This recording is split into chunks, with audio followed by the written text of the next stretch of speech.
And we are back for another episode of Alfacast. My name's Mike Winter, and I'm here as always with Dr. Bear Paul Lando up here on the Smith River, as always, on the border of California and Oregon in the great state of Jefferson. We're coming to you live on D-Live at a special afternoon show. Josh Del Sol is with us this afternoon. He was nice enough to take some time out of his busy day to join us and talk about what he's up to with the 5G Summit and really just kind of get deep into taking back our power. Josh Del Sol is the director and producer of Take Back Your Power, winner of the AwareGuide Transformational Film of the Year, the IndieFest Annual Humanitarian Award, and the 2014 Leo Award for Best Feature Documentary in British Columbia. The film uncovers the shocking story behind why hundreds of local governments are standing against the multi-billion-dollar invasion of smart, quote-unquote, smart utility meters. Take a journey of revelation examining evidence of in-home privacy invasion, systemic overbilling, extortion, health and environmental harm, fires, and unprecedented hacking vulnerability. And we will talk about that a bit because Bear and I have both had our run-ins with protecting us from the digital smart meter. Josh will share what he learned making this documentary and his personal insights on 5G. Josh, of course, as I said, is instrumental in the 5G Summit, which is an international summit related to bringing awareness to the 5G issue and what we're calling the impending 5G apocalypse. So we're really interested in all this stuff. We're interested most, though, in solutions. And that's really where we like to go because without solutions, we're just kind of lost in a quagmire of confusion here, as it seems the mainstream doesn't really provide solutions. So it's up to us, Josh. How are you doing today, sir? Yeah, it's interesting. I'm doing well overall, but we were just talking a couple minutes before we went live here. I just got in just now from out in the pouring rain trying to change a tire on my car that just kind of blew up for some reason earlier. And then the spare tire also deflated. So it's one of those days, but we're continue to go on. It's really good to be with both of you guys. And I appreciate the work that you all do. And you mentioned Take Back Your Power off the top there. That's documentary feature film on smart meters that came out 2013. So that's not super timely, but with all this talk about censorship, not talk, obviously we're being censored. The truth is being censored everywhere. And it's interesting, Trump's apparent action against Google and Facebook just recently in terms of censorship. But that was my first run-in. I was, totally green in the filmmaking business. I had never made a film before and just kind of fell into this smart meter story. And I was like, why isn't this being, talked about? Then finally, after 2 years, we finished the film and had this press lined up, some national press that made it to the editor-in-chief level before it was canned, before it was canceled. But we ended up kind of getting the silent treatment on the film, which was pretty disappointing. But I think around 1.5 million people have seen it so far, and I'm frustrated that we're still having to deal with all this crap, this technocracy, and obviously this is a central part of the agenda that's being pushed forward. Yeah, Josh, thanks for being with us here today, buddy. I'm really looking forward to this talk. Back when they unveiled the smart meters, I thought that was kind of the end all that they could throw at us, but it's just kind of merged into the 5G here. So I'm really looking forward to hearing everything that you have to teach us about that. And I know you have some solutions, back in, I really want to hear about that. Back when they first were installing the smart meters, I was away from home, and this was back in our prior farm before we moved up to where we're at now. Mm-hmm. And we were on the grid back then, we aren't up here. So we did have a meter, and I came home and there was a truck with 2 guys, and they were, on my land there. And I even had it posted on the side of the building, do not install, but they were doing it anyway. So I went in and closed the gate behind me and locked it. and then came up behind the guys and kind of surprised them. And then I said, take it off. And they were just getting back in their truck at the point. And they said, no way, we can't. And I said, well, you're not leaving until you do. So they got in the truck, and I wouldn't let them out. So finally one did relent, and he got it and uninstalled it and put back the old analog. And, while he was doing that, I went around the driver's side to his supervisor to have an educational experience. I was going to just have a little chat with him. He promptly started, pushing down all the lock buttons and rolling up the window. And, but anyway, I got my way.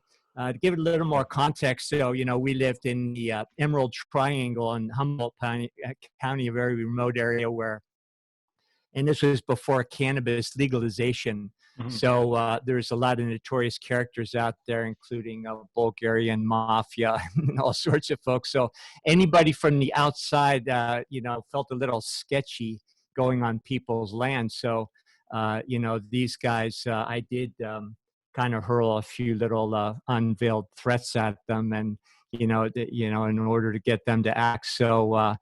And there's no police out there or anything else. So I wouldn't advise to take that tact for you folks that, live in more suburban areas, because you'll probably get arrested. But back then and where we lived, it did work with those guys. So I'm sure you have some solutions that are a little more sophisticated. So I can't wait to hear about those. Yeah, I mean, it's tough. It seems to be relatively easy to bring awareness on stuff, but as you guys know, when you get into the realm of providing solutions, it's a completely different game. After Take Back Your Power, it came out September 2013, and we had something like 500 screenings around the world, and and then basically an organic solution started to form. And I think, Barry, you're familiar with the whole notice of liability type process, those concepts. And so I had previously met a guy named Cal Washington in 2008, I think 2009, who was basically, I remember sitting around a restaurant, sitting around a kind of the large table at a restaurant, and Cal was telling stories about his experience in courts, having judges run out of the room and having all these things like people step down and all this stuff by his unique approach. And that was like, I immediately took note of, like, I need to get to know this guy. So in 2014, we developed this notice of liability process that we used in Seattle and Michigan and British Columbia for smaller groups of people. And those people to this day have kept their analog meters for the most part. The people who are homeowners and who have done that notice of liability process, my understanding, based upon the most recent reports that I've heard, is the vast majority of them have not been bothered ever, and still have their analog meters, while everyone else around them has so-called smart meters. So we tried, for years. This is actually still in development, and it's been an incredibly intense. Like, I can't even describe to you how challenging it is to try to bring this kind of teaching forward, and in a way that isn't just sort of educational, but it's geared towards a whole bunch of people actually doing it in an organized fashion. It seems like one of the strictures, or one of the veils in our reality is making it really hard to do something like that, to create that kind of sweeping change. But out of those three groups that did that notice of liability process, I co-founded an organization called In Power Movement, and they're online, and people can become a member at inpowermovement.com. So basically, 2 years ago, I entrusted that organization to my co-founding partner, Cal, and his board. I'm no longer involved in the day-to-day, but I'm getting reports from them, and there's a lot of good sounding things happening behind the scenes. And it's just, we so need, don't we, like a next level solution. We, everything from class action lawsuits to, private suits, to different legal strategies that have worked for other matters in years and decades past, have not worked for the smart meter solution. Or, 5G, and people are just obviously seeing that the whole thing, like the extent of the depravity and the corruption within the governing agencies, such as the FCC. So yeah, I'm all about solutions, and at the same time, guys, I'm really feeling compelled to continue that frustrating journey of trying to figure out, okay, well, what is the most effective strategy? So we did the notice of non-consent, which actually the last couple of weeks is really being significant in terms of, now that's kind of switching from smart meters. I'm talking now about contact tracing. So I don't know, if you guys want to talk about that now, but the whole concept of solutions and the whole need for it is obviously, it's everything right now, and so my biggest question is, what's the strategy, what's the approach, what's the kind of the inroads that are going to be most effective in the biggest picture possible? And I'm not going to lie to you, that's been extremely, my experience wrestling with that and trying to bring a couple of different things to fruition has been very, very challenging. Yes, I was Well, going it's to. not itchy. You go, Mike. I was just going to say real quick, the smart meters and the contract tracing are like in the same thing. They're all part of the same network that they're trying to create.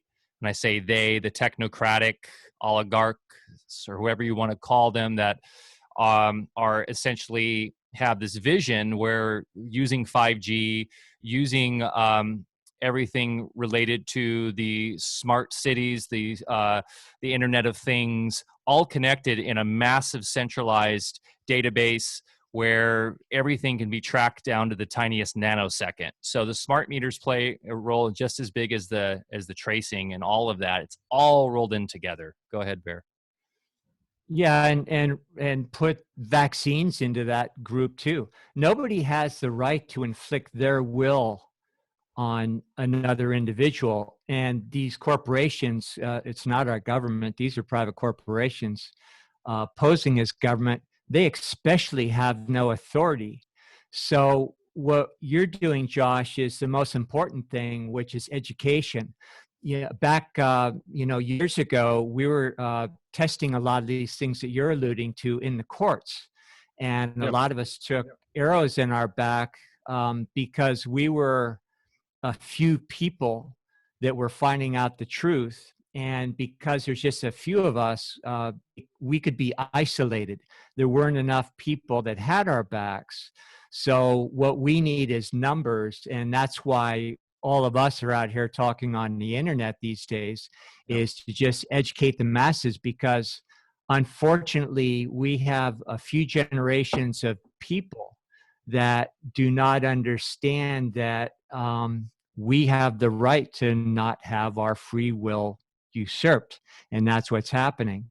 Yeah. So with the processes that you have and that we've been aware of for a long time, the more people that know about them, it's going to be much more difficult for the powers that be, as they think of themselves, to isolate and to persecute people when they're being overwhelmed. And I think we're right on the brink of that now. We're just right about a critical mass. Yeah. And I don't think at that point it's a matter of who has the perfect paperwork or whose opinion is right as far as how you go about it. It's just about numbers of people.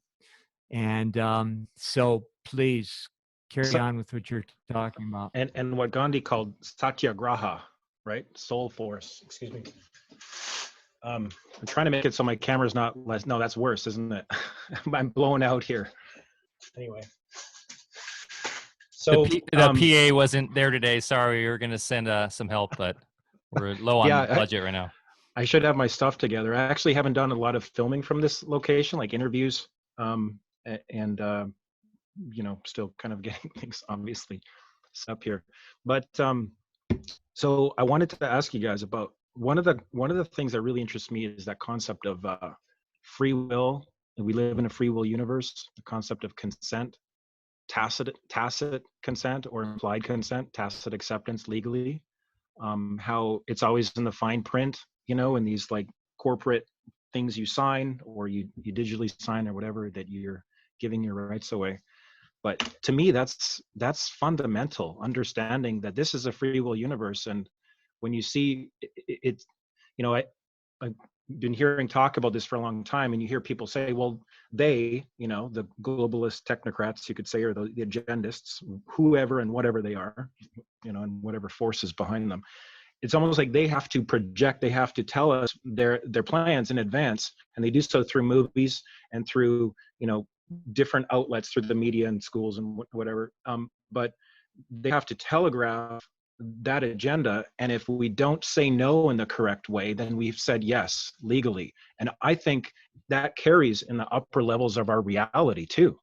And it has to do, and it's like every time we know something, but we don't say no to it, or we don't you know, address it squarely, we just let it slide. It's almost like a little bit of maybe a little bit of humanity's soul kind of you know, goes away and diminishes. And now we find ourselves in this situation where, you know, we've continued on this slippery slope of power before, you know, freedom, power before people. And it's crazy. It's surreal. I mean, I'm personally having a hard time processing a lot of this, but, you know, as I saw in a film yesterday.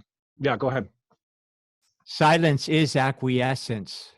And they do notice us. They tell us about everything.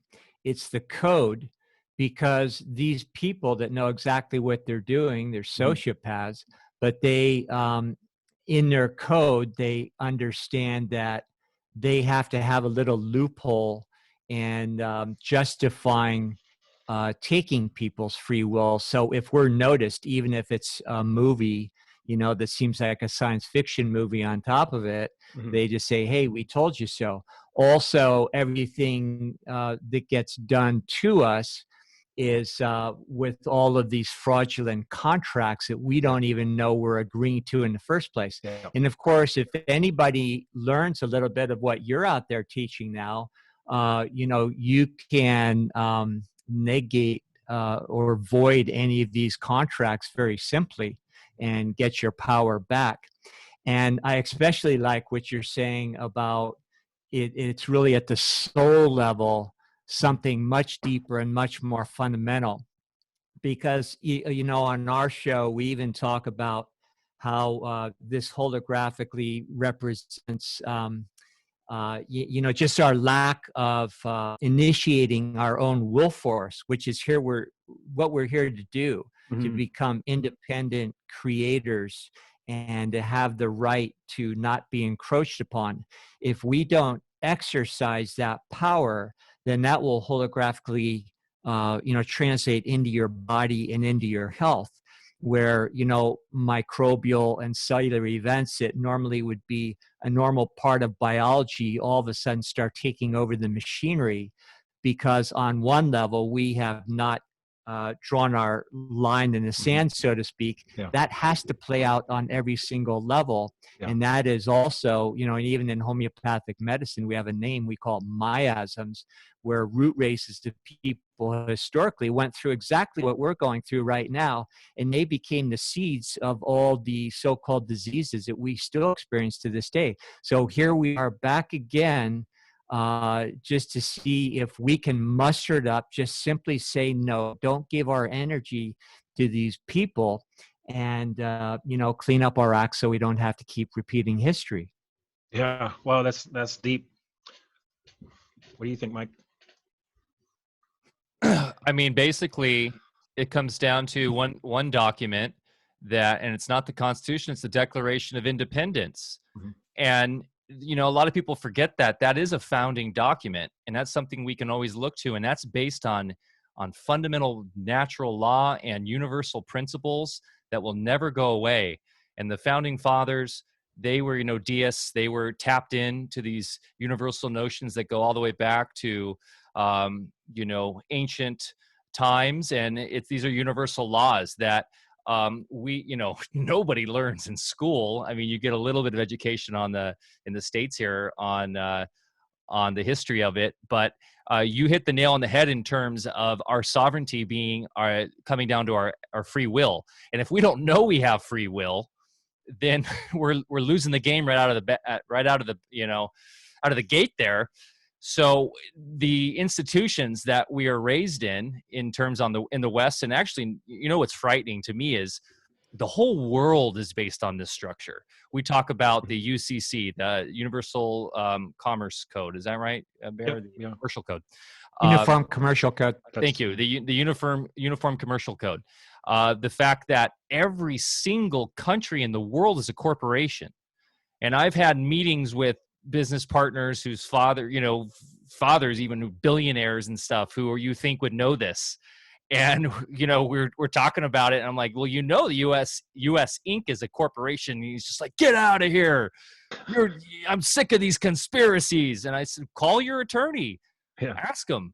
And then the attorney had to get back to him. He's like, yeah, that's true. So my point here is we have to get back to understanding where we come from, who we really are, and what the system is currently set up. I mean, it's set up so that we fail. From the day we come out, the day we come into existence here, we incarnate or whatever you believe, when we become physically manifest here, we're already slated as essentially chattel.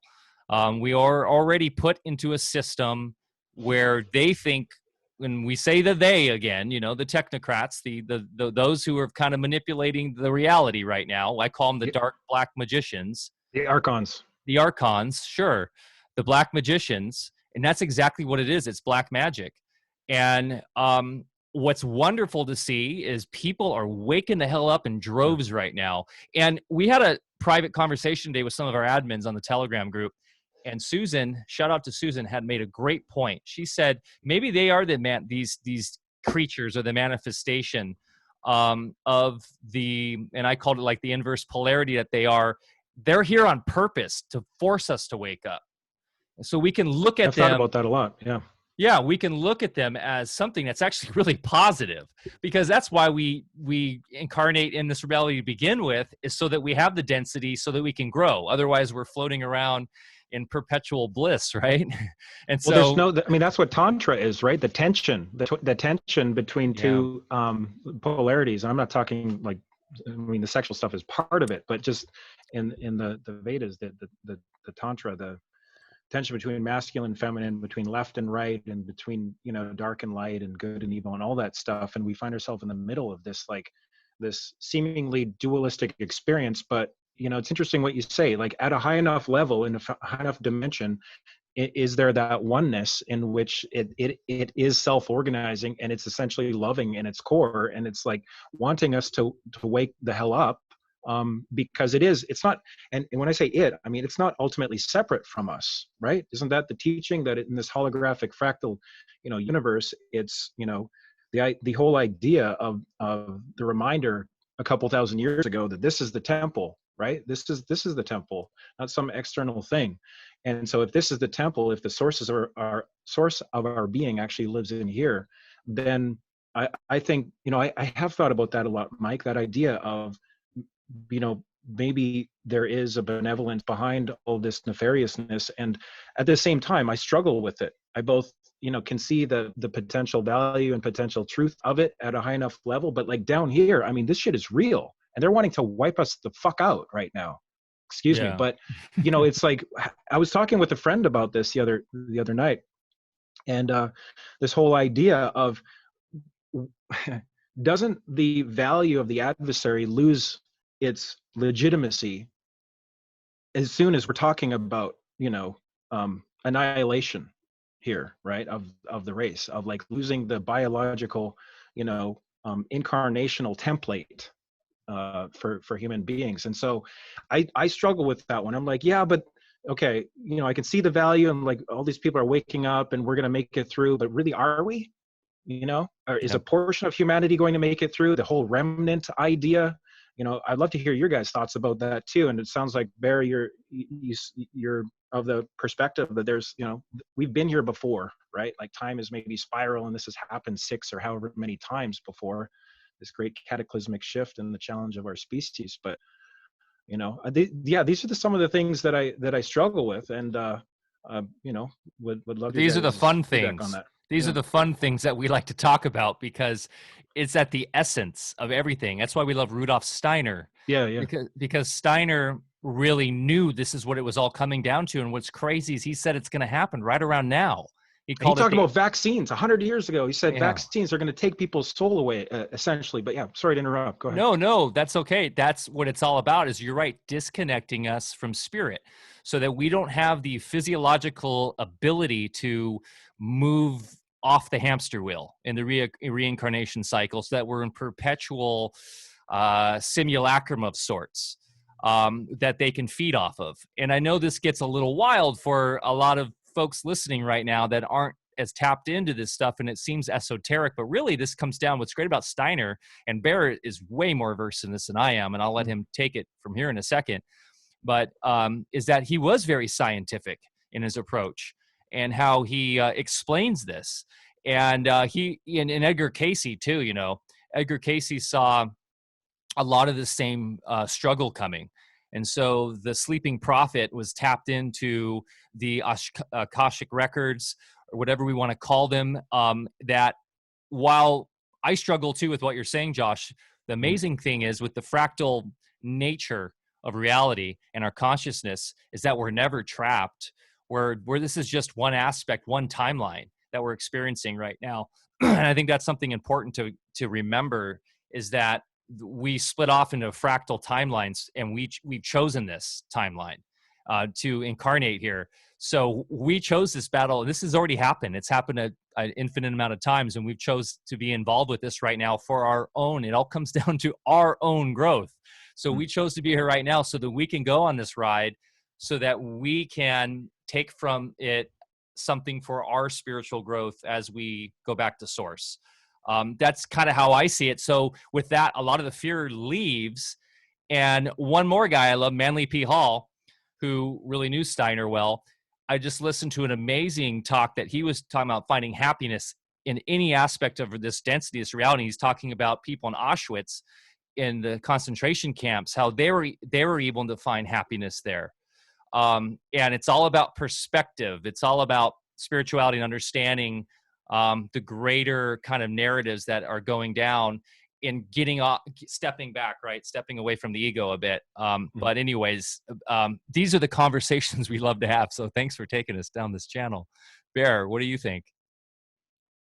Well, I want to hear more from Josh, but Josh, you hit the nail on the head when you were talking about tensions between the polarities, because we live in a time now where all the information is available that anybody can understand, that really just create the awareness of how this all works on the level of pure electricity.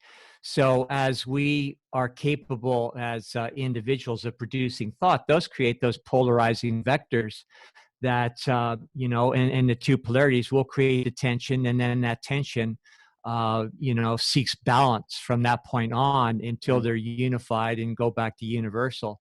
So just the nature of our reality is a self-correcting, self-maintaining mechanism, and our body is an expression of that. And in nature, we have all those universal patterns that provide the blueprints and the canvas that we get to create upon. And, you know, there never was any plan that was meant to make this a school of hard knocks. It was not supposed to be learning through evil. That is just something that some individuals have used their free will to create. So this thing that we believe that somehow this is supposed to be difficult, no, that's not it at all. And in fact, there's a whole level of history that's been largely hidden from us, where we would understand humanity has been here much longer than we could imagine, for millions of years. And for the majority of that time, we lived in harmony and balance and love. And so, you know, where we now are a product of all these laws that we'll get more into with your solutions, you know, that create statutes and things that somehow we're supposed to obey because somebody put words on a piece of paper.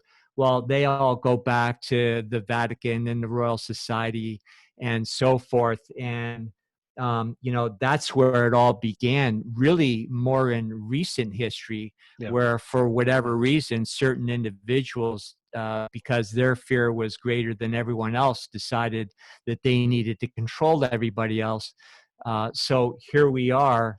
And so, it's really not the way it's supposed to be. It's really not. Yeah, no, it's all artificial. I had an insight actually in the forest yesterday, and that's seriously, like, that's the thing that's been keeping me coming back, is just nature time. I get to nature, and you get clear on your intention. You say your prayer, your intent prayer, and it just, you connect with the trees. I was doing some exploration like that, with respect to my own consciousness and the energy of nature yesterday, and I just got some insights. Like, I mean, the war is the natural versus the artificial, on this level, and natural medicine is one hand, and natural law is the other hand. So nature has everything that we need. One is the written, right? Medicine, the expressed through the manifest nature, the plants and trees, and the consciousness and the healing properties of nature.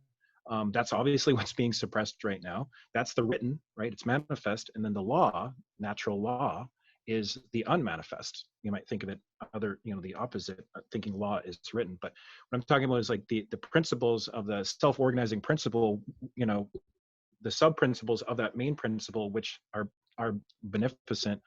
I watched a video. Did you guys see that on the Telegram group that we're a part of, or one of the ones that we're a part of, with the guy that invokes natural law, and he's in a courtroom, and he basically has a 5-minute conversation with the judge, and it ends up with basically her walking out of the courtroom and allowing him to kind of take control of the situation and then dismiss the case. And he's basically just standing on natural law. So, this is kind of a tangent, but it's just realization that natural law, which is the unwritten, template for humanity and perhaps all of consciousness, that grows and evolves us in mysterious ways at the multidimensional expression of this holographic reality, is what we need right now, obviously. And we need a return to the natural, medicine, natural expression for our body. And we're being made to be artificial. Our thoughts are being made to be not our own, and thinking like robots, and just in our head without being embodied. So, every time I go into nature and I get more embodied, things just tend to make more sense. And so the question is, well, how can you proliferate that out to as many people as possible, which is kind of where my mind tends to go. I'm like, I come across something and I'm like, how could this be the biggest it can possibly be? And then they call that the hard way. You guys, when you try to, create the change, maybe a little bit prematurely outside of you, more than really embodying it and owning it and living it in, fully inside of you, so that it just comes out in a more natural state. So that's something I've noticed about one of my tendencies, is like, as soon as I get something, I want to like proliferate it, or as soon as I become aware of a problem and its solution, it's like, how could we, have everybody, as many people as possible, take part in that. That's something that is it's been really empowering for myself and others. Example of this notice of non-consent. 12 days ago, Dr. Rash Bhattar texted me. He's like, we need a solution for this HR 6666, like, let's push this forward. And so I was like, yeah, that's a problem. I see that problem, identify it, and I want a solution. And so basically just got fully inspired for about 24-hour period, created this campaign that maybe you guys can link to it. We can share it with those people who haven't heard of it yet. But in the last 12 days, more than 400,000 email notices of non-consent have been sent to elected reps just in the USA. And other people have run other campaigns. My good friend Sayer G and Stand for Health Freedom have done a campaign that's, excellent, and I'm seeing others as well. So, but yeah, that's, maybe another tangent, but I just wanted to kind of talk about that with you guys. There's the there's the embodied truth, and there's basically just looking out for your own self first and making that the priority, making it, like start at home and then like slowly grow out, right? And like create what you guys are doing with the sustainable growth, and you're off grid, and you're, doing amazing things there with the land. But at the same time, you're out, connecting with the bigger picture. I tend to kind of have tended to kind of do the opposite. So anyways, I'm rambling, but that's what happens when you kind of explore in your, in your various ideas of the various That's dimensions. it's good rambling, and everything you're doing with your non-consent is just, it's people actually affirming to the Yeah. world that no, we are alive sentient beings. And you also mentioned that 5G and smart meters, they're literally trying to F and kill us off, and they are. But what we don't understand is that is just a down the road kind of scenario that we're experiencing now of what they already did to us, because they convinced us that we're dead in the first place. Every time we go into their jurisdiction, what we're going into is actually a probate court, where you're settling the property, the estate, the divine rights of sentient beings that are now dead. That's why they kill us. At birth, they have a birth certificate supersede the certificate of live birth. So we're a dead person. And Well, of course, they're dead themselves. So Mhm. that's the only way they can interact with sentient beings, is if they convince us that we're dead too. And so it begins the fiction, the paper game. And now turning on the 5G is just finishing the job they already started that we agreed to.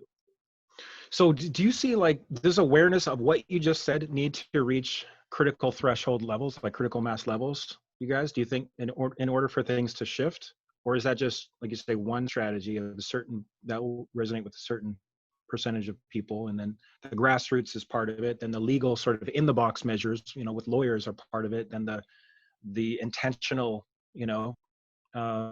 acts of humanity is another part of it. But like what do you see? I'm curious, and how It's it's strategically, like what are some of the golden keys that you guys see here? they're all golden keys. It's a composite. Mm-hmm. When you have a light bulb come on, a real light bulb, inside you have that aha, but it's not an intellectual aha when the actual light bulb does come on. You just get it. There's a spark of awareness. It's a literal spark. So we're talking about the paper game. We're talking about how biology really works. People like myself in school were taught untruths. So you have all these different people, from physicians to people, relating law and what's going on in all of our institutions. It's all part of it. So it doesn't really matter to me if it's what part of the composite of person is waking up to. That little spark is gonna, That's the key. it's just gonna spontaneously ignite. And critical mass is a wonderful thing, because we can look around and watch all the morons wearing masks. And I say that, I think we have to be a little bit discourteous these days, because the people that are actually buying into this whole theater Yeah. are the new brown shirts. And it's not like we want to hate them, but we have to stand up.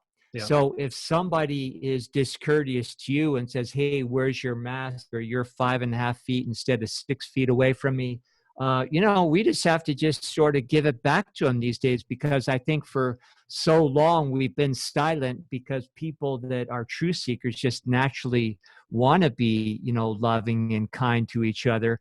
But we just have to kind of, draw our line in the sand right now.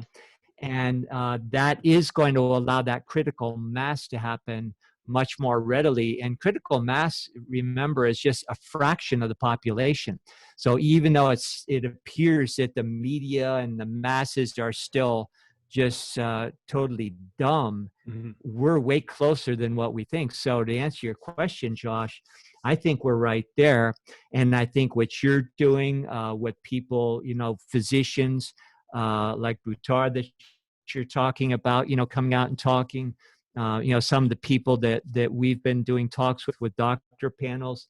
Everybody's got a piece of the puzzle, and everybody's contributing to just fanning that flame. And it's happening right now. You can't put the cat back in the bag anymore. It's already out.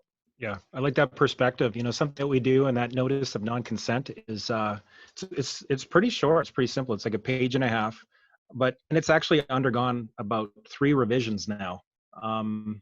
We did get some pressure from our software advocacy partner, basically saying it's too strong, it's too abrasive. We're getting some complaints. The CEO of the company forwarded me a complaint from a elected rep who called it, fringe or conspiracy theory or whatever.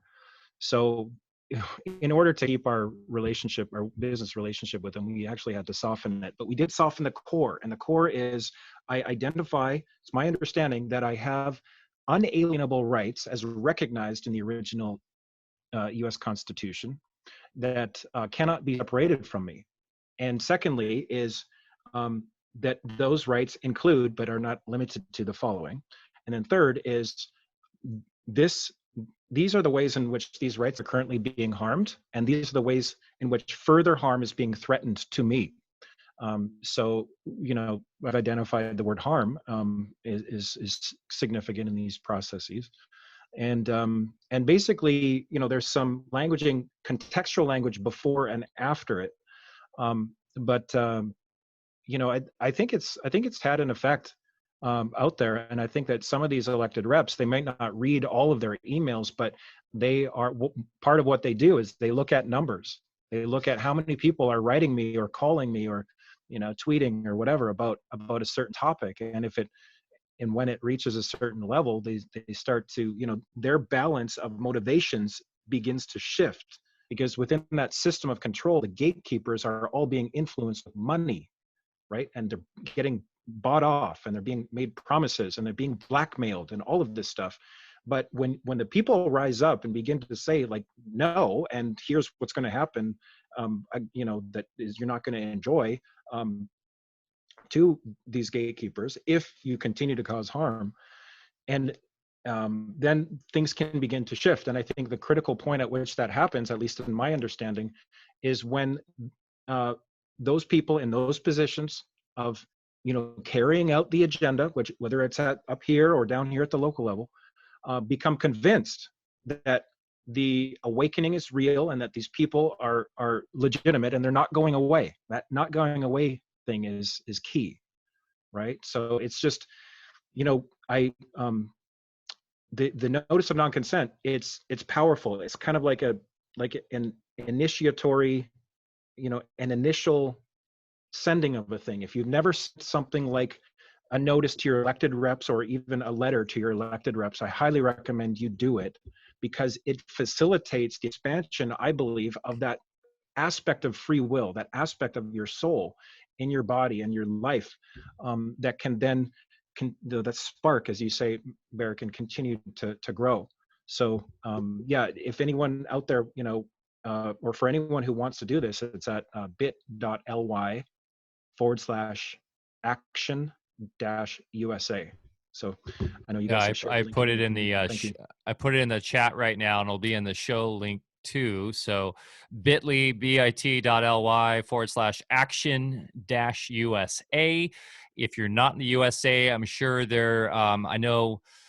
Like Tom Barnett, we're going to have this weekend. He was sharing one for Australia. Mm-hmm. A lot of the countries have people that are doing it for their own representatives in other countries. This is a worldwide movement right now. And what you said is so crucial, and is by doing just the act of sending this letter to your representative, if you've never done that before, it'll stimulate an electrical, like Bear was saying earlier, there's an electrical response or activity going on in your own consciousness that is really good for you. And so doing that it'll propel your entire life in a whole different way. And so doing these things, we can't, going back to the good from the bad, like seeing the good in the bad, 5G is forcing people, especially with all these satellites going up, you can't hide anymore. a lot of people that were awake to this historically, what did? They went off grid, they homesteaders, they moved like us, they moved to the woods. You can't hide anywhere anymore, people. It's the time is now. You have to get active, because even if you've got 20 years of storable foods, all the ammo in the world, electrified fences and dogs, doesn't matter. They're still coming for you if you don't stand up. So now's the time.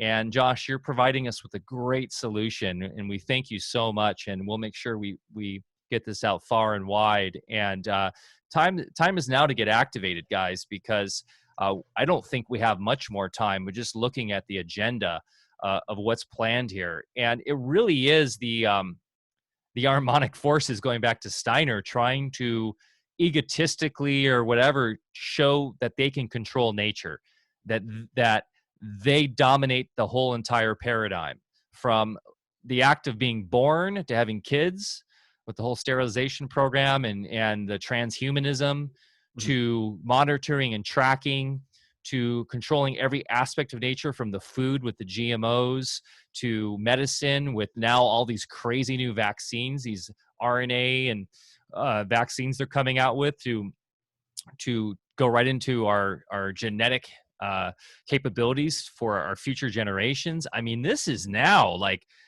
got us, and there are a lot of people that just want to have their sports back on and will take the shot to go back to normal. But if you look at what the new normal is, you really look at it, and you have an ounce of brain cells left, you can see. I mean, I can't imagine to be looking at this new normal and thinking this is good.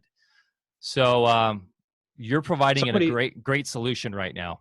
Yeah, thank you for that, Mike. And also, I just want to say that, the 5G Summit, our 2020 launch is in, 11 days. So you can register for free. It's a free online event. We're expecting around 200,000 in attendance. And some of the conversations and some of the comments that we have during these events, this is the second one.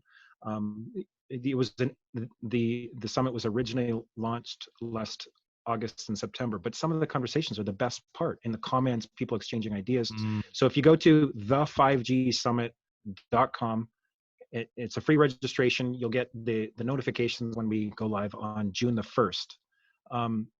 So as part of that, one of the major reasons of the summit, in addition to looking at the science and looking at the actual truth about 5G, not looking at theory or not talking to people who, don't know their stuff, but basically talking to the leading experts about 5G. So we have something like more than 15 PhDs. We have a couple of masters of public health. We have, James Corbett and Patrick Wood talking about technocracy. We have one of the world's leading tech addiction experts.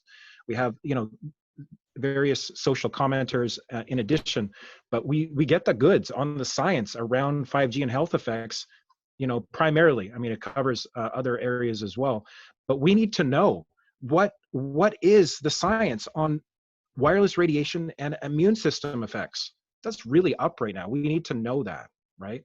We need to know so that we don't get caught in this, false dichotomy about, is the virus just 5G, or is it 5G a total non-issue? In my opinion, the truth of the situation is it's in the middle, is in that it's obviously making the situation worse, and there's the evidence and the science that's presented in the summit backs that up. And then there's the exosome model theory that kind of makes our understanding of the science a little bit more complex and probably more complete. But yeah, it's a big conversation. So we're getting everybody to come together and, giving you access to the experts, June the 1st to 7th at the5gsummit.com. The thing that, I'm coming to the point right now, which I'll make, is that we are doing another critical mass action during the summit. So just like with the notice of non-consent to do with contact tracing in general, and that HR 66 bill, we're doing a campaign focused on 5G and getting that to our elected reps and other social stakeholders during the summit. So that's the intention, and I wanted to just make sure that as many people as possible get there. It's free. it doesn't cost anything. Just come and get the information. So Even it's if you just check out 1 or 2 days and just be part of it. it's just streaming online on that site, or what platform are you guys using?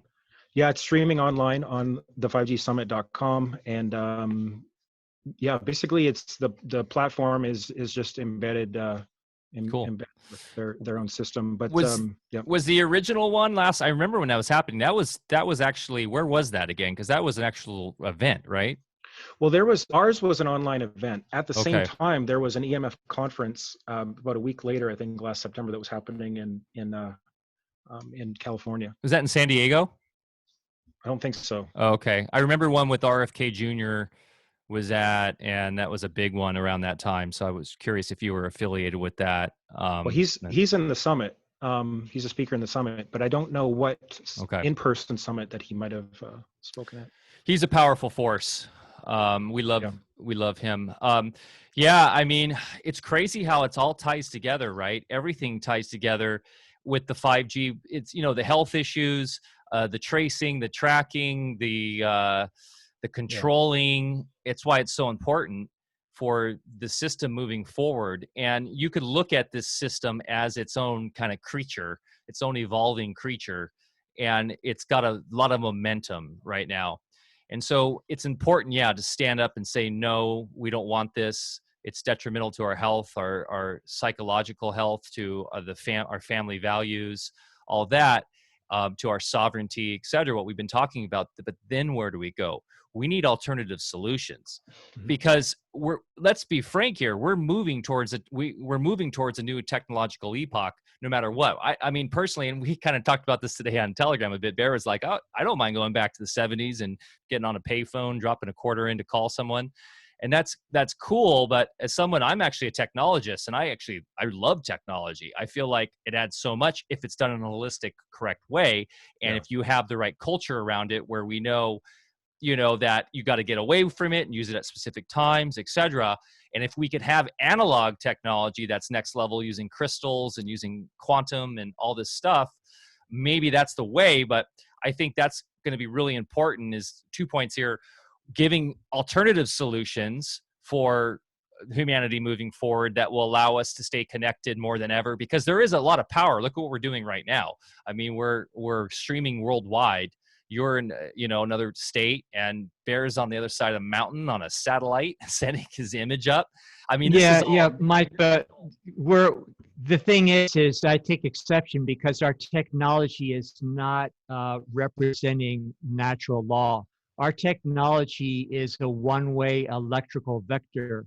Nature works in two electrical vectors simultaneously, going in opposite directions, to create a moment-by-moment renewal effect.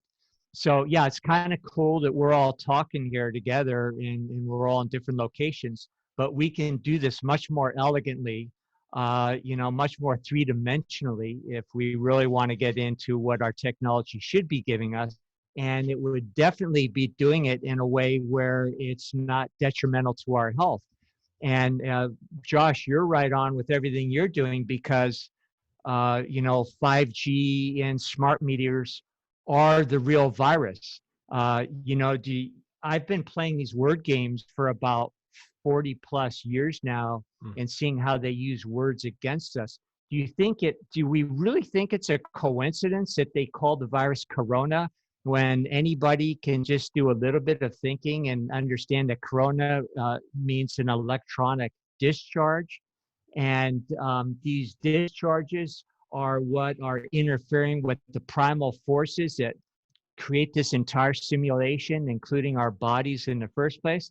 So, we've talked a lot about biology and germ theories and everything, but if you go upstream and see how all of that gets put into effect in the first place, it's all about electronics, electricity. And that's why they're interfering with us on that level. 5G is the ultimate way to override not just our free will, but just everything that creates our entire reality. Your non-consent is very critical, because what it is, it's a modern day Declaration of Independence. And it's no different than that. We already talked about that. And a little clarification about the Declaration of Independence. You know, the people that signed that did not grandfather us in like a lot of people believe. That's a lot of history that's been rewritten so that we would just be complacent and say, oh, well, we're protected by the Declaration of Independence. Well, no, it's up to each one of us to self-determine and to state that to the world. So we don't get to just say, oh, that protects us. And also the Constitution or no piece of paper gives us rights. We already have those rights. The Constitution was nothing more than an abrogation of debt so that the U.S. Inc. could do international commerce. And that's why the people in the colonies said, hey, by the way, while you're going to Philadelphia to write up the Constitution, here's our Bill of Rights, which is a separate document. It wasn't meant to be an amendment. You can't amend the Constitution. It was a separate thing to just say, don't forget, these are our inalienable rights. So here you are again, and here we are talking about this, and your consent form is a Declaration of Independence. And when we're talking about these archons or whatever you want to call them, this is the last thing I'll say, is that they are parasitic. And this has always been foretold that it would be on the mental plane, the end times. And I'm not talking about in any kind of religious context, but they're energy vampires, because we're all coming into the recognition that this is an electronic universe, and that the only way that they can really control us is on that level. So they are sucking our energy. They've hijacked us at the mental plane. And so we have to realize that in 5G is the ultimate way to have control over our very thoughts that we use as our creative force. Yeah, I mean, I don't know if you guys have seen those videos about 5G being, a piece of 5G infrastructure was taken apart by an installer, and he revealed he showed on the camera that on the motherboard it said COV-19. Most of you guys have probably seen that. Yep. Right? Like, what is that? Why does it say COV-19 on the motherboard of 5G technology? And then David Wolf. Coincidence, I'm sure. Yeah, coincidence, right. But another coincidence is David Wolf, said he was inspired to keep this piece of satellite technology from 10 years ago that he had operating at his home, and he took it apart, and he saw just recently, and he did a video on this like last week or whatever, that piece of technology has the word ISIS all uppercase with the all-seeing eye. So from 10 years ago, what kind of, anyways, it's like, it just boggles the mind. Like, obviously there's so much talk about this literally being a simulation, but that just shows you how the game is being played on all these different levels. And like you said, Bar, I mean, I totally am in resonance with you. Sometimes, I'm inspired to do something, and I'm not able to be as eloquent and explain it as other people are. That's typically why I'm asking other people I'm the one interviewing usually. But with this notice of non-consent, that's essentially what it is. It is a declaration of independence. And it reminds me of this quote. How does that quote go? It's like, be bold and the forces of the universe will come to your aid, right? These are the times that it feels like we're in now. Another thing I want to touch on is like that it seems, obviously it's really heavy as an understatement, what's happening right now, but it seems like the invitation that I know I'm getting, and I think a lot of people out there are getting, is to, not on one side of things, not be in a bubble of, building your own sort of paradigm reality and being so spiritual, but not being engaged in the world. And the other side of the spectrum is maybe, being so engaged that you're burning yourself out, that you're forgetting self-care, that you're, losing complete hope. But it's somehow to come together and to bring the beingness and the action, that sacredness, and then the taking action pieces together. And I think that for me, that's a key. That's the direction that my own work is going, to have regular events in which people can come together and go deep with each other.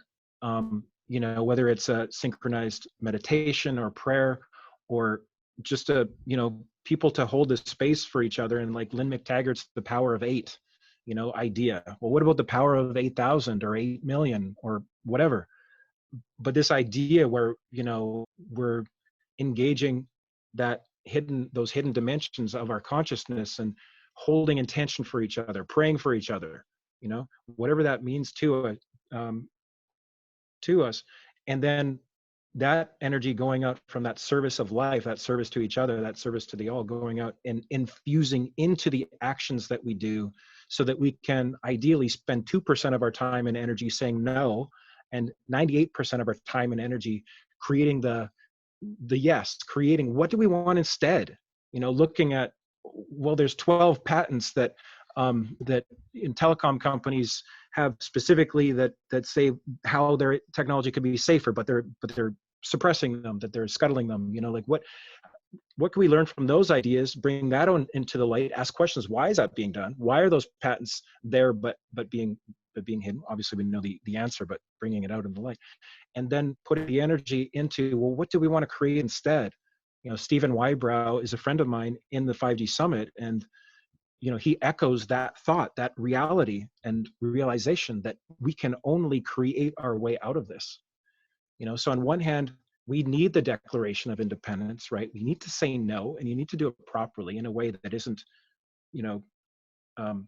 spiritual bypass, or it isn't like ineffective. It has to actually engage with the system. So that's what we give the ability to do in a couple minutes with this notice. So saying no, so that it opens up space. Do you guys feel this? Like, I would love your thoughts on this. When you say no effectively, Mike, you touched on this a little bit ago. It tends to open up space in which, like, the creation can happen. It's almost like a void is opened up by saying no, by firming your boundary, in which we're pulled and invited into, okay, what do we really want? We really want to create. That's when it starts to get like, the juicy feeling of life. So you're not just fighting against something and engaging this, energy of potential hopelessness, but you're actually like saying, whatever happens, I'm in a mode of creating, after I've said no effectively, I'm in a mode of creating what I want. How do you guys see kind of the physics of that, and how that consciousness interplay happens between the no and the yes?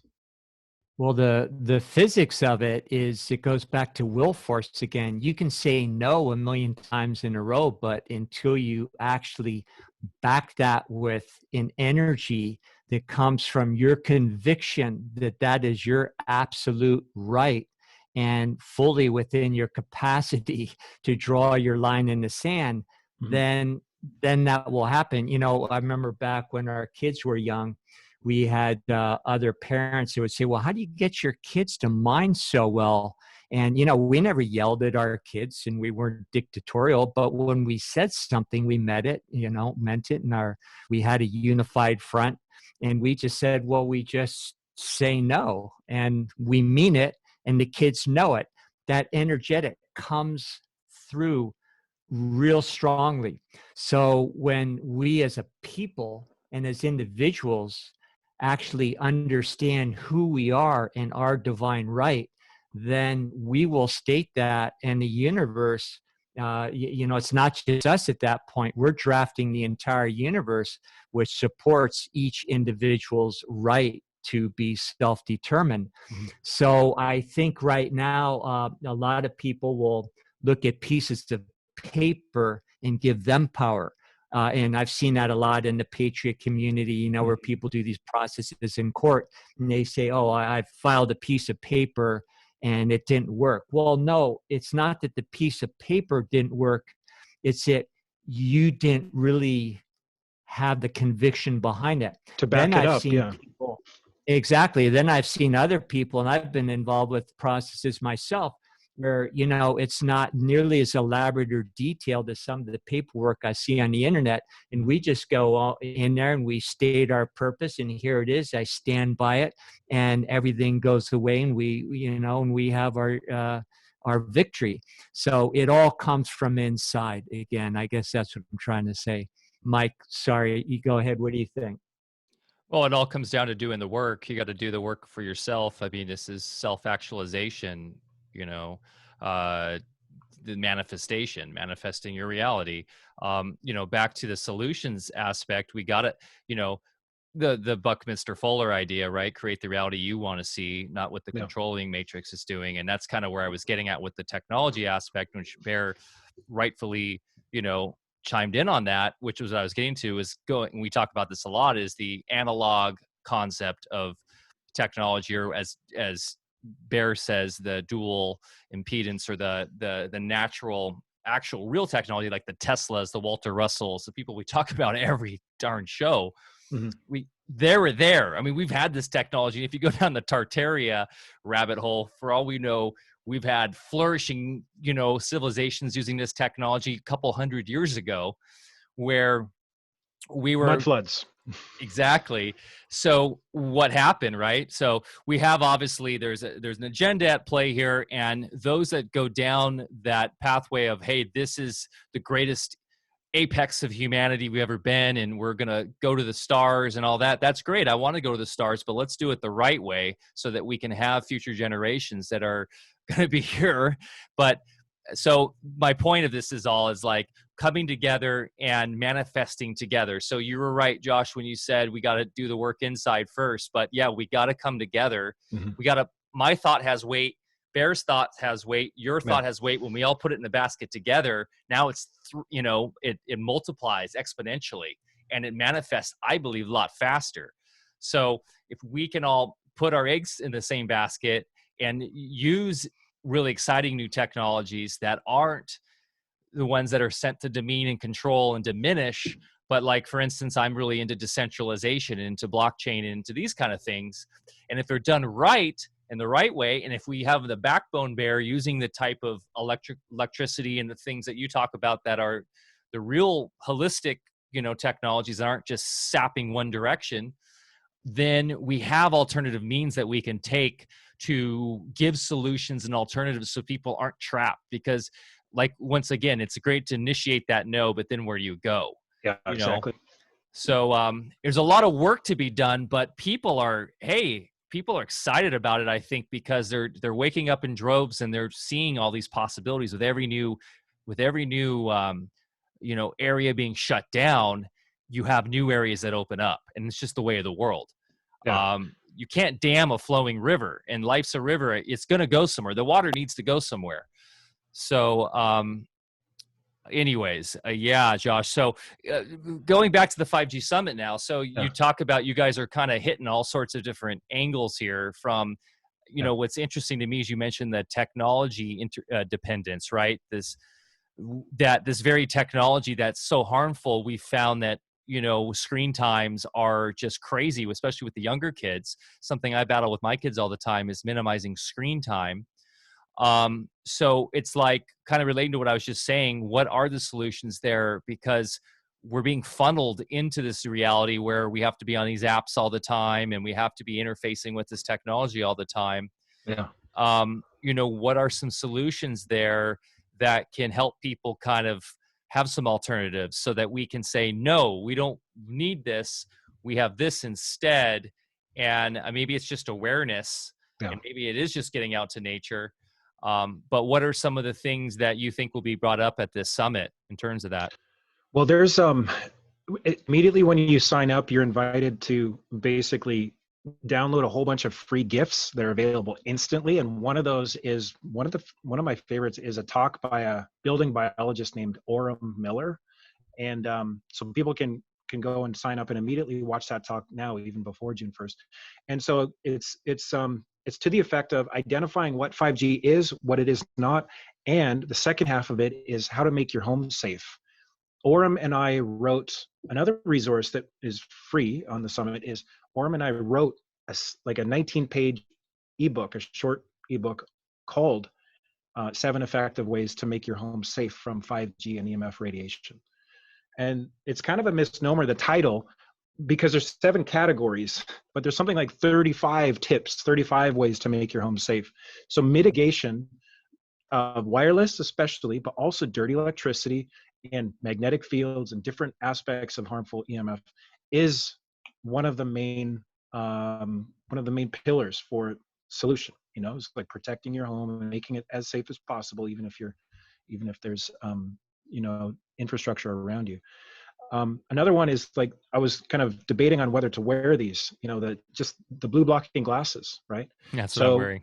Yeah, there you go. So, kind of this weird reflection happens sometimes. You can't see my eyes, but the light is actually okay right now, so maybe I'll keep them on. But get an effective pair of blue blockers. And when me and my daughter, I have a 6-year-old daughter, when we're watching a show, especially when we're watching a show in the evening, she wears blue blocking glasses. It makes sense once you see how that works.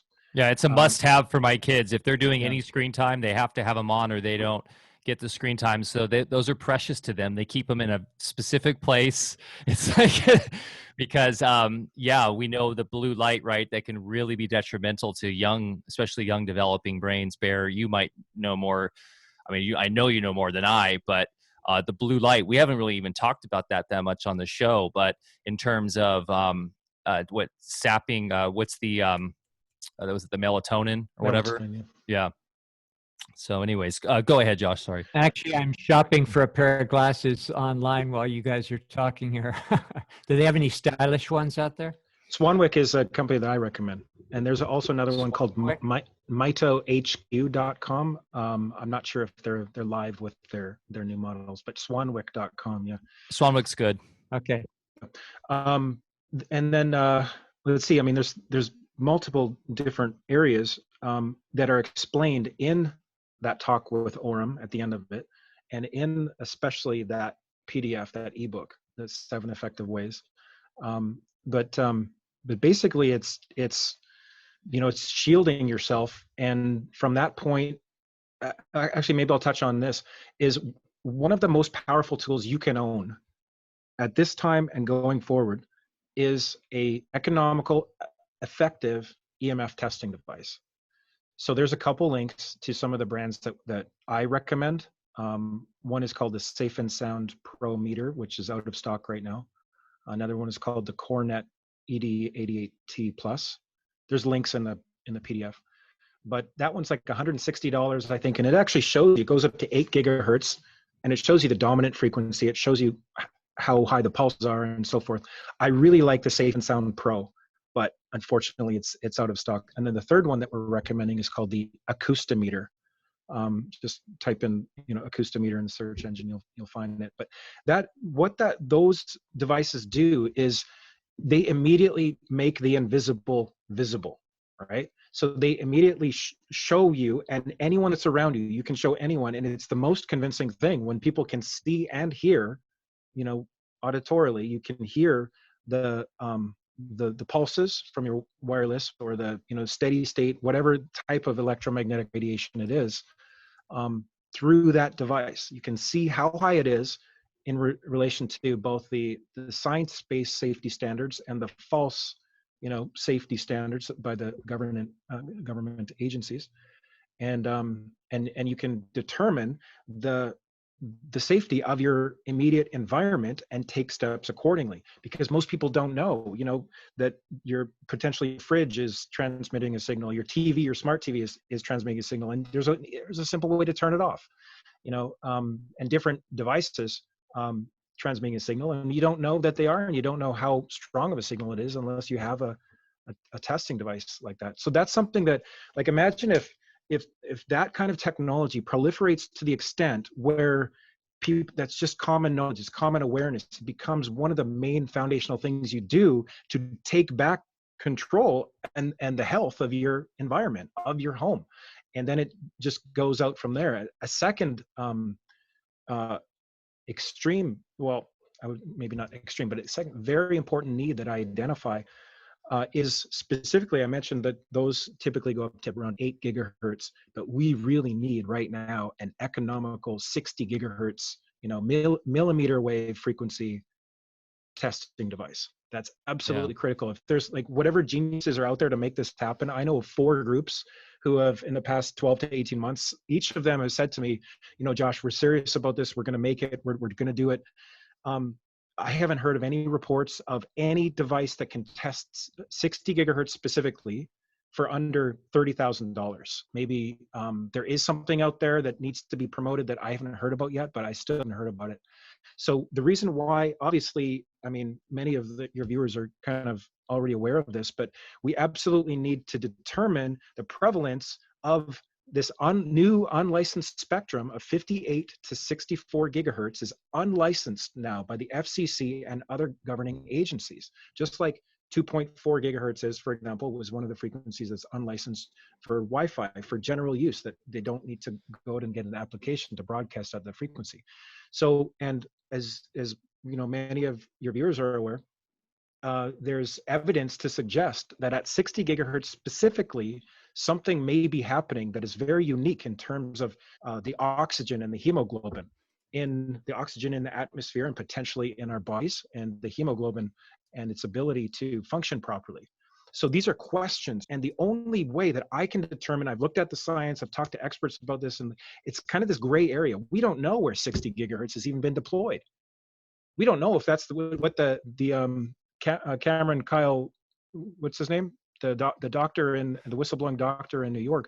Yep. We don't know if that's what he was describing when he said the COVID is not what we thought it was. It's expressing as something like a pneumonia, like they're being, you know, suffocated and they're not having enough oxygen. It's mass oxygen deprivation. He says in the patients that really have it bad. So, to what extent does 5G play? That's only going to remain a mystery until we have the ability to test it and then to correlate. And to, you know, it was presented to me that that's perhaps what, you know, should be the basis of a new, very large focused community, is to solve that problem with the EMF testing, you know, awareness proliferation and reporting, have a big reporting based community where we can gather the data, and we can secondly have that millimeter wave testing technology proliferate, and then be able to solve these problems, which are not going to be solvable unless we get to the point in awareness. So that was a bit of a rant, but I think it's a really good idea that people just need to have an EMF testing device, you know, going forward, if you're going to take control of your health and take steps accordingly to, you know, to fully like embody and be healthy in your body and take care of those around you and your family, and educate those around you as well. And these microwaves also make our blood-brain barrier permeable to all the other poisons that we're getting inundated with.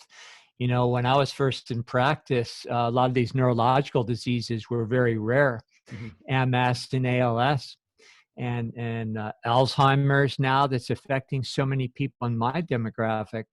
And now, you know, we know clinically that the first thing we have to do with people with these disorders is to start, you know, chelating all of these heavy metals, especially out of the system, because they're literal neurotoxins. But at least you had a fighting chance before. But with the microwaves now, it just opens up the blood-brain barrier. And you have to understand, there are people in areas of so-called science that understand how all these cocktails work, and they are purposely contrived, and we have evidence of this, to work in conjunction with each other. So it's not just a coincidence, oh, oops, we're spraying things in the sky that kill your nervous system, and then oh, oops, these frequencies, you know, open up the blood-brain barrier so that you're more susceptible to them. No, it's all part of a soup that's absolutely designed to work in a certain way. Yeah, exactly. And another, that's a good point. That's a good point, Bear. And I was just reminded of another simple thing that people can do for solutions on the EMF and 5G side, is simply to use airplane mode. Turn off your phone, turn off your phone's Wi-Fi and its cell service as much as possible whenever you're not using it, especially at night. Okay, airplane mode at night. I mean, probably most people out there are already doing it, but really go that next step. And for if you have a phone, which I'm actually considering, I heard about I think there's a day, is it June 20th and 21st? There's a big international day to get rid of your smartphone. So I'm debating and participating in that, because, you know, for obviously contact tracing now and all these different reasons, but people don't know it's your phone that is very often the highest source of EMF radiation. So everybody's concerned about, out there, the infrastructure that's going up. Meanwhile, they're using their phone and they're doing it on 1 or 2 bars. If your phone's on 1 or 2 bars, especially 1 bar of connectivity, it's putting out up to tens of thousands of times more EMF than it does if it has full connectivity. So people don't know that. Like, that's the thing that you learn when you get an EMF testing device and you can actually see it. So definitely, for anyone out there, minimize the time you're using your phone on 1 or 2 bars. Minimize the time you're streaming on your phone. Take steps to wire your internet in your home. And I wire my phone. It's in airplane mode right now, but you can get it on Amazon. And in our guide, it's listed, and there's links in there, something called an RJ45 Ethernet adapter to connect Ethernet to your phone.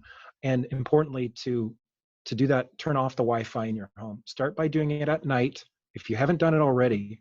And again, you guys, it seems to me, that have the most aware audience, and probably most of your audience is doing this stuff already, but we explain how to do it, and we linked to the specific products that you need in order to wire your home, in order to wire your phone, and basically make your home as EMF safe as possible within that that PDF document at the summit.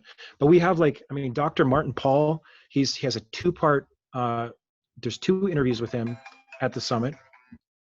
And and basically he explains the mechanism that many people are now familiar with in terms of the voltage gated calcium channels, how it's appearing more and more, and the science behind that is getting stronger and stronger, from my opinion, though some, within the scientific community do not currently agree with it. But there's something about how the calcium ions, the voltage gates in the cellular membranes are affected from EMF radiation. That then in Summit, there's another speaker named Rich Lear who takes that model and then he applies it to an expanded model called P factor that takes into account, Bear, some of the things that you're talking about, other toxins, takes into account nitrative stress, oxidative stress, different aspects, the blood-brain barrier, and different aspects where it's not just about EMF, but he correlates basically EMF, glyphosate, and high fructose corn syrup are the 3 highest, agents of this harm. But he's taken a whole great, bodies of science, silos of science. He's kind of looked at the metadata, put it together, come up with this model called B factor, which he says, gives us an even greater understanding to how we're seeing skyrocketing, incidences of all these chronic germless diseases, especially since the 1990s, with the advent of wireless, with the advent of, beginning of GMOs, and increase in vaccination schedules. So there's so much. You can kind of within the summit, it's so valuable because there's 7 talks or 6 talks every day for 7 days that are free, and you can kind of select, okay, which room you want to go into, which talks you want to engage in. Very cool. We try to make it so there's something there for everyone, whether no matter what your interest level is. Say the dates again. Josh, sorry, Bear. I just wanted to get the dates on the chat here. People are asking, what are the dates again of the thing? June 1st to the 7th. And okay, we're actually planning kind of a last minute, but I have a good friend who's an amazing individual. I'll just share with the audience. We're planning it, so it's going to happen on May 31st, the day before the summit. We're going to get together and have live qigong for everyone in the summit. We're basically taking this, trying our best to walk this out and embody this awareness to really just, ground in as we begin to dive into the understanding and the energy that is going to be generated in the week that follows. So everyone who signs up for the summit will get an invite to that. And right now it's being scheduled and being finalized. And right now it's looking like it'll be on the 31st of May. Yeah, I was just going to say, just to help people appreciate that every function in the body is dependent on these electrical vectors. And you mentioned calcium. Calcium is the main ion in the body that regulates electricity, and particularly the resistance, which means the speed of electricity. In chemistry, we call that pH. And I know for a fact these calcium channels are greatly affected with these microwaves. And so that in turn is going to affect calcium regulation of the speed of flow in electricity in our body, and therefore every physiological process in our body. And I'm more than convinced that there is a link between the 5G and the vaccines as well, because they are absolutely splicing in foreign DNA. And a fact is that DNA are miniature dual impedance antennas that tune into the different frequencies. And in the case of human DNA, it allows us to perceive into those bandwidths that allow humans to comprehend, in deeper levels and have abilities to go places that animal life doesn't have. So if we think that they're just coincidentally splicing in animal and insect DNA into us for no good reason, and then you turn on the 5G, which again are electrical vectors that are going to allow them to introduce not just some microwaves, but carrier waves in certain ways that can modify our behavior, modify our physiology, and pretty much do whatever they want with us. So 5G is the key. The corona discharge from 5G is the real virus.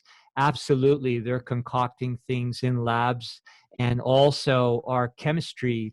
As we're subjected to all this, it will create vast changes in our microbiology, where these normally benign organisms that live inside of us, including what we think of as viruses, which are a product of not just exosomes, but cell fragments and a number of other things that I've been visualizing, in my work for a long time. Instead of just being self-correcting, they now are put into a state of imbalance themselves, and the byproducts that were normally meant to heal us are creating issues that actually become problematic. And of course, nature will take its course and try to put things back into a normal balance. But in the process, our bodies, our electrical systems are thrown into a state of chaos. So 5G, the microbiology, the vaccines, the spraying in the skies, it's all part of the same package. It's purposeful. It's by design. And in our circles, we were reading about these things decades ago before people even were even understanding it was going on in the first place. Yeah. When you share that, I'm thinking about the summit. I'm thinking about what's happening, and at the bigger picture, like how the dots are connecting, even just beyond the material that's going to be part of that event, and even like biometrics. Vaccines plus 5G plus biometrics is basically the underpinning of the matrix control system. What I'm seeing right now, in addition to what you're talking about, but there's something like that I want to perhaps touch on as we, have to get going to another interview soon. But this idea of becoming aware, like you got to take the red pill, right? The red pill is the way out, and it's really disturbing to come into this awareness of these agendas. But in order to properly engage and to up-level the contractual process, that we are being a human in this free will universe and involved in contractual processes, 4 elements of a contract, Bear, right? One of them is meeting of the minds. You have to have awareness. You have to have that information by which you make a decision, an expression of your free will, and another is consent, right? So by becoming aware of how all these things come together, and obviously, you're everyone watching it is quite awakened to this. It puts you in a position to then remove your consent, right? This is why, I wanted to engage in solutions such as consent removal, such as notice of liability and all this, because I don't want people to just stay in a place of awareness without taking that cornerstone action, right? Without that expression of free will. Ideally, you want to facilitate as many people as possible coming into awareness and then immediately taking action. Then immediately putting that energy, putting that, what do I do with this now? Like we don't want to be in that overwhelm of the corruptocracy, everything being corrupt. So something happens, like you said, I mean, we talked about it a couple times, but when you do that non-consent, when you do that notice of liability, we've seen it in 2014, we started sending these notices of liability and within a group, especially if you do so in a group setting, a new energy comes in, right? People start to wake up a little bit more, and you engage, and you feel that spark come in. So there's a saying that I wanted to share with you guys that's really, it kind of reminds me a little bit on the journey, and it says, those who seek should keep seeking until they find, and when they find, they will become troubled, and after they have been troubled, they will what is the word, marvel, and then they will reign over the all. So those who seek, find, troubled, and then the marveling, right? There's another between the trouble and the being between the troubled and the marveling. I want to know, like, let's dive in. Like, how does that happen? I want to get from A to B, that thing, because it seems like there's something that is more than just the logical progression of events. There's a Elon Musk tweeting something about the red pill. What's that about? Like, there's a lot that's happening, like you said, this mass awakening of consciousness that perhaps at a high enough dimensional level inevitably leads us to the marveling, and then that reigning overall. And so that's a saying from the Gospel of Thomas, which is, of course, in the Nag Hammadi scrolls, which was, of course, tossed out in the 4th century by the Catholic Church at the time when they burned the Library of Alexandria. And those scrolls were scuttled away and saved from the burning and placed in a 6-foot urn at the base of a cliff in Egypt, and discovered in, I think, 1945 or 47 by 2 Muslim brothers who were digging for fertilizer. They discovered those 13 codices, and anyone can read those Nag Hammadi or Naj Hammadi scrolls just by typing it in online. They're free in the public domain, and from my perspective, they're a beautiful complement to some of the wisdom that's in the Bible. I don't, believe I'm not like religious in that sense, but there are some wisdoms and truths and different things in that book that are significant. But that's an exoteric version of the way, right? And these Naj Hammadi scrolls are sort of the esoteric, the inner, the empowered, the more, inward focused source of power and information that those 2,000 years ago held as sacrosanct, and many of those had been lost, and they were recovered in the 40s, in the 1940s. So I just wanted to share that as well, in case that resonates with people out there. But yeah, we're definitely in the eye of the needle, so to speak, now, to use another biblical metaphor. That's for sure. I follow the Library of Thomas Instagram. It's great if you guys are into that stuff. He drops amazing pearls of wisdom from those texts, which go back to the Gnostics and all that. And yeah, wonderful, man. So I hear you. I think you got to get going soon, Josh. Yeah, just I guess in terms of the solutions, it's like kind of circling back to what you were just saying. It's like, first, take care of your own business, get healthy, clean up your house as much as you can, and help your family. And then when you're as protected as you can, delve into these awakening types of, communities. And then once you're there, then take action. Then once you start taking action, then the world will wake up all around you. And the electrical forces will come into play, and your life will become a roller coaster ride, an adventure, because life is supposed to be an adventure. And if you embrace life as an adventure, there's nothing to really be afraid of. You wake up every morning and you go, what's happening today? And let's do it.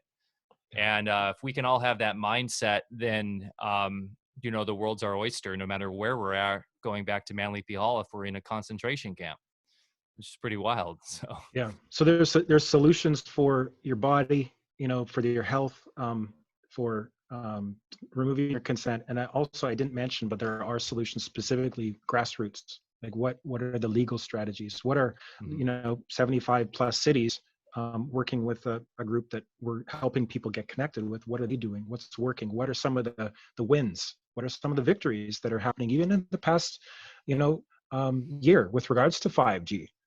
There's just one announced a couple days ago. I can't remember the name of the city, but there are local governments that are saying no to 5G and are curbing the ability of telecoms to do what they want by coming to an accurate understanding of their own power. Mhm. And what's been happening is the local governments have been subject to a mass disinformation campaign by industry's lawyers, by the telecoms lawyers, basically telling them that they have no power, that they have to do whatever the FCC says, giving them a false understanding of the 1996 Telecommunication Act, Section 704, in which they say that you can't stop a tower on health or environmental grounds. That's not accurate. That understanding has been falsely proliferated, which is what we're coming into awareness now of. So there is that. Wow. I just wanted to mention that because that's important. Like when you come into the 5G summit, you are going to have an opportunity to connect with grassroots organizations and get connected with others, where you live. Amazing. And Josh, we have I'll just mention it very quickly because I know you got to go. We have a movement in California. It's called New California State, Mhm. and it's actually actually the senator from Del Norte County where I live. I'm holding that position right now, and I detest politics and want nothing to do with it. But what we are doing is filing our grievances. We have been for a couple of years against the the present California legislature because they're again just cramming all these things down our throat and usurping the state and the federal constitution. So there are things that are going on that are highly suppressed by the media right now that people would be amazed. There's 5 other states that are also following us.